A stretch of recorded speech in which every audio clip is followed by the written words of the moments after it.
आज हम बनाएंगे चित्रकूट।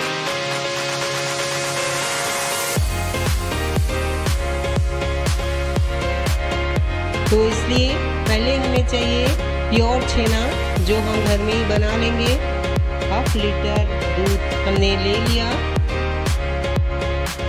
एक उबाल आने के लिए हम इंतज़ार कर रहे हैं और उसके बाद हम इससे बनाएंगे छेना।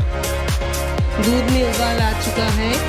अब इसमें हम डालेंगे 1 टीस्पून कैल्शियम लैक्टिक। थोड़ा सा पानी में इसको हमने घोल लिया। फ्लेम ऑफ कर दिया हमने। एक साथ पूरा हम नहीं डालेंगे, थोड़ा थोड़ा डालते जाएंगे और धीरे धीरे दूध और पानी अलग होता जाएगा। देखिए दूध और पानी बिल्कुल अलग हो गया है।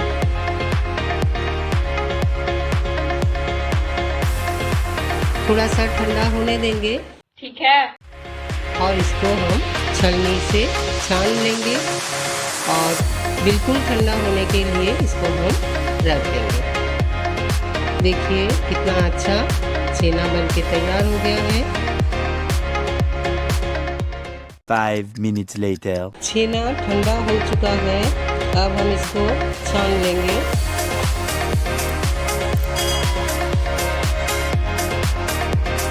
ड्राई करके हम इसको स्क्वीज नहीं करेंगे। प्योर छेना नींबू की रस से भी बना सकते हैं, विनेगर से भी बना सकते हैं और खट्टा दही डाल के भी ये छेना आप बना सकते हैं। पानी आप फेंकिए मत और इससे रोटी या पराठा कुछ भी बनाइए, बहुत ही नरम बन के तैयार होगा। 1 eternity later. चित्रकूट बनाने के लिए छेना हमारा रेडी हो गया है। देखिए कितना नरम और कितना अच्छा छेना हमने बना के तैयार कर दिया। पानी बिल्कुल नहीं है।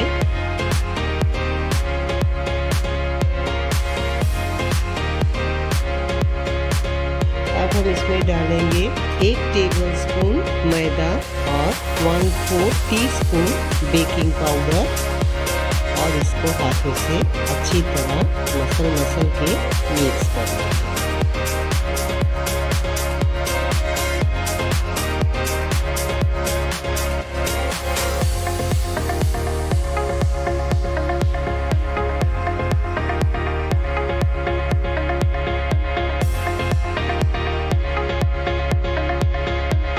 और भी 1 चाय चम्मच मैदा इसमें डालें।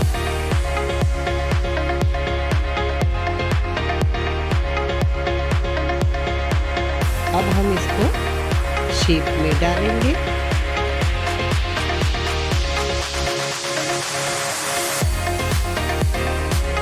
अब हम एक प्लेट में बटर पेपर रख दिया और ये डो एक साइड में इस तरह हम रखेंगे और इसके ऊपर रोलर पिन से हल्का सा चला लेंगे।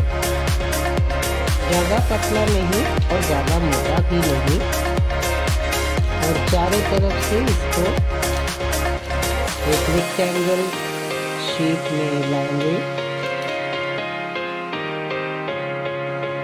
चित्रकूट नॉर्मली डायमंड शेप में बनता है, इसलिए हमने भी कोशिश करेंगे डायमंड शेप बनाने के लिए। हम जिस क्वांटिटी में बना रहे हैं बहुत ही कम क्वांटिटी, इसलिए ज़्यादा हम डायमंड शेप नहीं बना पाएंगे इससे। तो चलिए अब इसको हम फ्राई करेंगे। Meanwhile.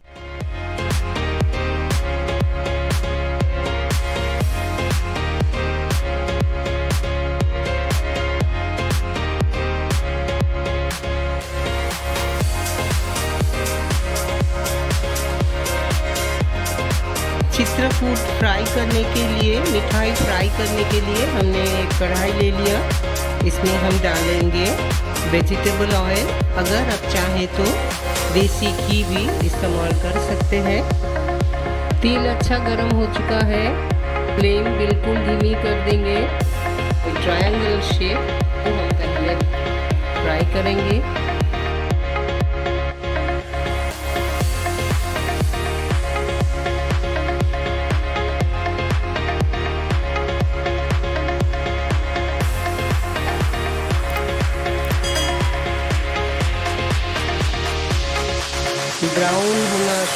गया।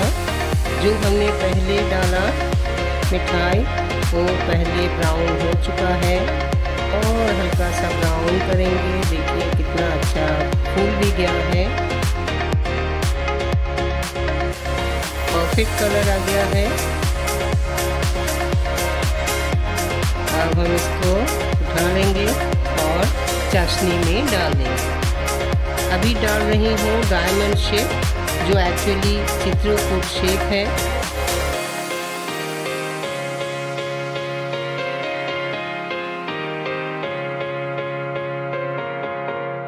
उसके साथ और 2 ट्रायंगल शेप भी हमने डाल दिया।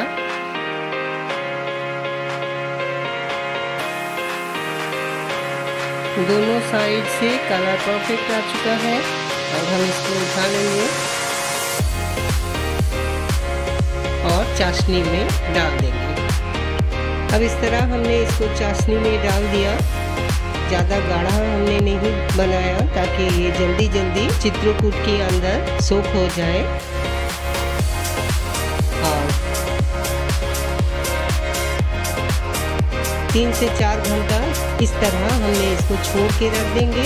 उसके बाद गाढ़ा चाशनी में कुछ देर तक रख के गार्निशिंग करने के बाद इसको परोसेंगे।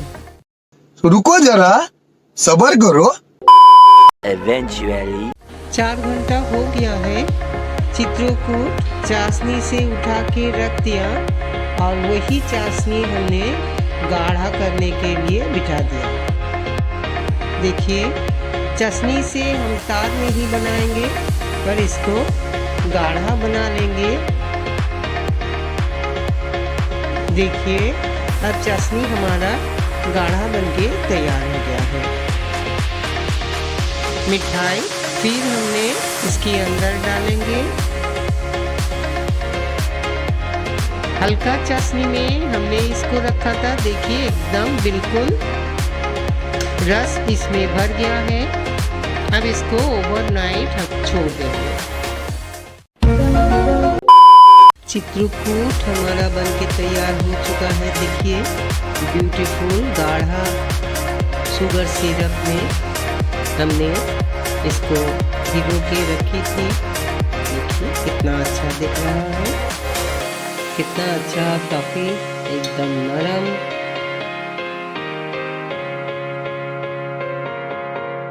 अब हम इसको डेकोरेट करेंगे। ताबक है हमारे पास, हल्का सा ताबक इसमें हम लगा देंगे।